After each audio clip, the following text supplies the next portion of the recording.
ছোট পর্দার জনপ্রিয় অভিনেত্রী তানজিন তিশা ক্যারিয়ারের সেরা সময় পার করলেও ব্যক্তি জীবনে মোটেও ভালো নেই তিনি। প্রেম জীবন নিয়ে অনেকটাই টালমাটাল অবস্থায় আছেন। সম্প্রতি প্রেমিক নামের সে অপরাধীকে ফেসবুকে হুমকি দেন তিশা।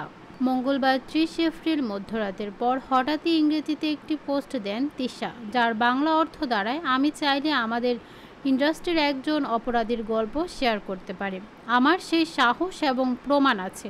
মনে রেখো, তোমার খারাপ কাজগুলো সবার সামনে না এনে তোমাকে রক্ষা করেছে। বিখ্যাত অভিনেতা হওয়ার আগে একজন ভালো ও বিশ্বস্ত মানুষ হওয়া খুব প্রয়োজন।